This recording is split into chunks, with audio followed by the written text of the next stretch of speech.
इथं आणि इथून ती डायरेक्ट बापरे. आणि तशी पडली ना, नाकाला तिला अजूनही आहे दात, आणि तिचा जो दात होता ना खालचा तो उठायला लागला. तर आधी तर ती रडली खूप. जसंच तिला उचललं तिच्या तोंडात ना ते रक्त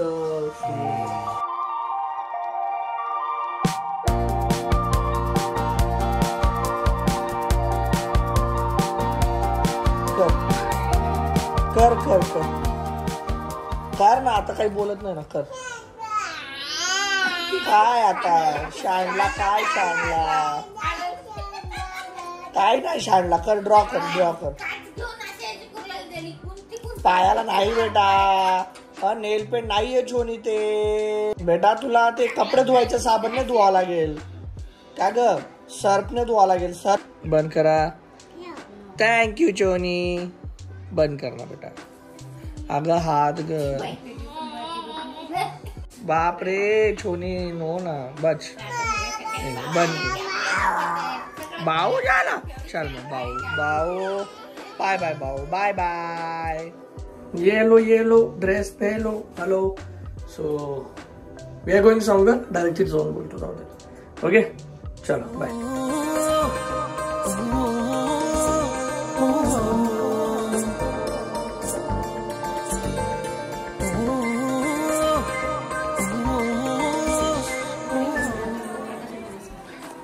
प्रकाश तर तिच्या आयुष्यात भरपूर आहे. नवऱ्याचं नाव प्रकाश आहे ना, पप्पांचं पण. तर कसं वाटलं? Thank you so much. It's nice. Okay so गाडी घेऊन गेलोय. तिकडे ऍक्च्युली खूप आवाज पण येत होता आणि पी वॉज नॉट कम्फर्टेबल आणि मी तिला खूप ऑकवर्ड केलंय. आणि तिथं ओळखीचे होते ऍक्च्युली शॉप होते भरपूर रोहिला न्यायला काय येते.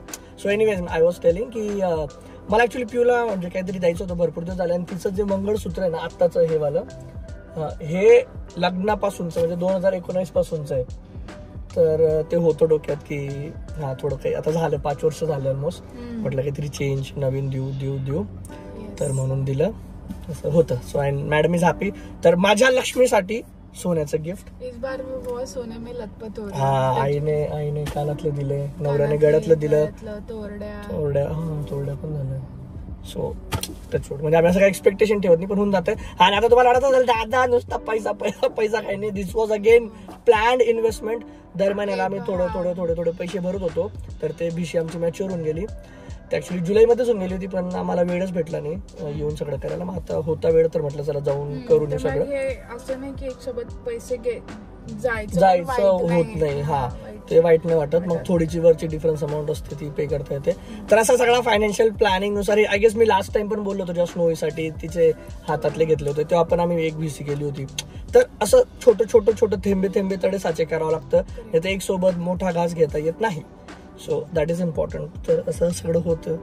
बट चांगलं हे झालं की म्हणजे पिऊने माझ्या मागच्या बर्थडेला तिने सोन्याचं घेतलं होतं, आम्ही स्नोईसाठी घेऊन घेतलं.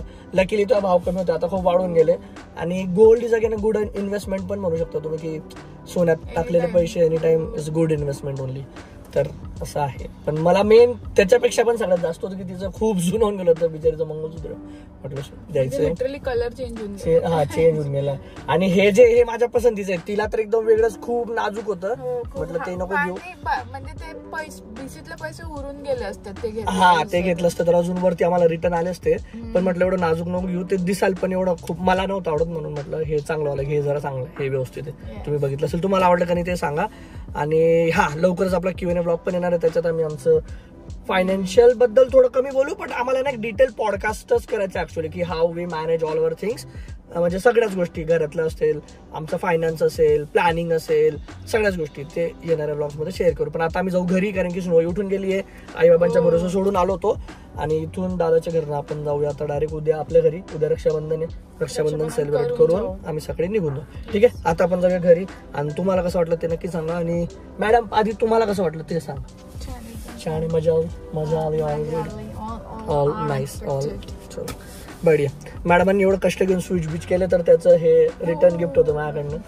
सो अशीच मेहनत करत राहा तर तुला असेच रिवॉर्ड्स भेटत राहतील. येस, चल हसल, कीप हसलिंग.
मैं हेल्प यू मतलब खड़ी मैं हेल्प यू हा, ये लो, उसको खडी, बांध. खडी. नाही ना ऐसे मत करना, बांध बाई, बांध. मैं हेल्प यू सोनी होय. तू पापाच्या टाइमला पळून गेली राजा. चला भाऊ आपली तेजी होणार आहे आता. चला हे घे. अशा प्रकारे सगळं झालं. पण मॅडमांनी काल खूप मोठा कार्यक्रम करून दिला होता. जवळपास अर्धा एक तास रडलोय, कारण की स्नोई तर माझ्या जवळशी सोप्यावर आहे. काय होतं तिच्या हातात? तिच्या हातात ते किचन मधलं काहीतरी पावभाजी स्मॅश करतो ना, ते होतं तिच्या हातात. आणि त्याला असं ते राऊंड होतं आणि त्याला ते शार्प होतं. तर मला ती भीती होती ती लावून नको घ्यायला. तर ते तिच्या हातात घेतलं. इकडं असं साईडला दाखवायला गेलो इथं, आणि इथून ती डायरेक्ट बापरे. आणि फरशीवर नेमका तिथं मॅट पण नव्हते टाकलेले खाली, आणि तशी पडली ना, नाकाला तिला अजूनही आहे दात, आणि तिचा जो दात होता ना खालचा तो उठायला लागला. तर आधी तर ती रडली खूप. जसंच तिला उचललं तिच्या तोंडात ना ते रक्त, पण तरी ती इतकी मजबूत आहे ना, खरंच वो कम रोई तुम मी ज्यादा. जास्त रडलो. ती खरंच हा, ती 5 मिनिटात शांतून गेली. पापा, पण पापा तू इतकी फास्ट आहे.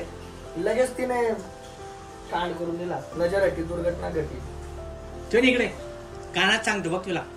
सोनी कारण की आतापर्यंत मी असं म्हणजे आम्ही कोणीच ऍक्च्युली बघितलंच नव्हतं ना तिला असं कधी अरेंज केलं.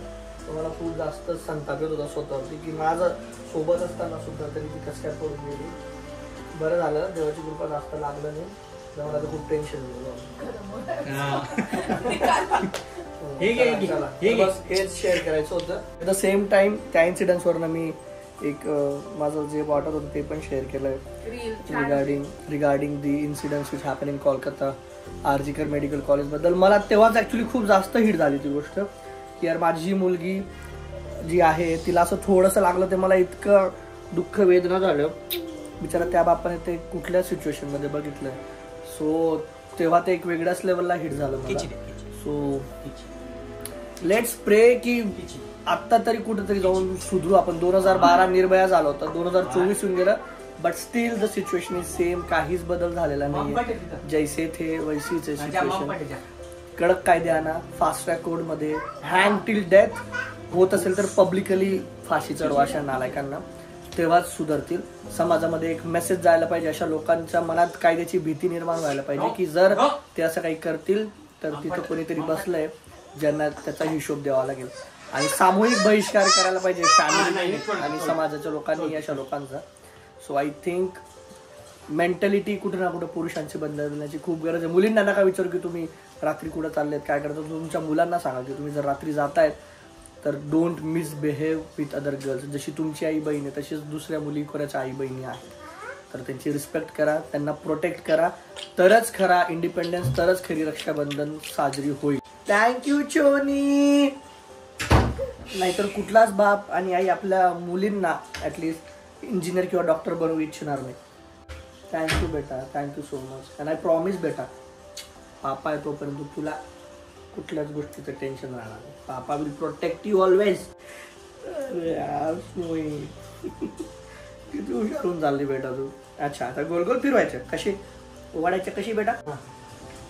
आजी आजी आता ठेवून द्यायचं. आता मिठाई. ओ मिठाई तर नाहीये. अरे ते नको खायला तुला. बस बस. तर पापाला पप्पी द्यायची असते. पापाला किसी पप्पी देऊन दे पापाला. किसी देऊन दे पापाला. वन किसी प्लीज. वन किशी ओनली चोनी. वन किशी प्लीज. स्नोई नाही पापा प्लीज पापाला म्हणताय. प्लीज. स्नोई चोनी गया प्लीज. गया. गेला तर तिचा मूड ऑफ संपला सगळा. चलो लेट्स होप सगळं चांगलं होईल, सगळं व्यवस्थित होईल. असं आपण किती दिवस बोलणार. I think some action needs to be taken. मी एक माझ्या डोक्यात विचार आला होता. आजकाल सगळीकडे जसं मी विचारलं ना माझ्या मावशीला बोलील आपण सगळीकडे लाडकी बहीणची खूप चर्चा आहे. तर असंच कांड करते ती पोरगी. आता ती तो उलटी चढून गेली होती आणि आता पडणारच होती ती. तेवढ्यात मी आणि पिऊने तिला पकडलं. लहान पोरांचं खरंच खूप अवघड असतं बाबा, खरंच खूप अवघड असतं. म्हणजे फ्रॅक्शन ऑफ सेकंड मध्ये गोष्टी इकडच्या तिकडे होऊन जातात. एनिवेज लाडकी बहिणीचं सांगत होतो, जसं लाडकी बहीण आहे तसं धाडशी बहीण अशी काहीतरी योजना गव्हर्नमेंटने स्टार्ट करायला हवी, ज्याच्यात महिलांना, बायकांना, बहिणींना त्यांना सगळं सशक्तीकरण, judo, karate, martial arts, self defence या सगळ्या गोष्टी शिकवल्या जायला पाहिजेत बाय गव्हर्नमेंट. आणि जो पण अटेंड करेल त्यांना पैसे द्या अटेंड केल्याबद्दल. धाडशी बहीण कशी वाटली आयडिया कमेंट करून नक्की सांगा. तुमच्या डोक्यात पण काय असे आयडिया असतील तर ते पण सजेस्ट करा आणि सबस्क्राईब करा. भेटूया पुढच्या व्लॉगमध्ये. Till then take care, bye bye, see you soon.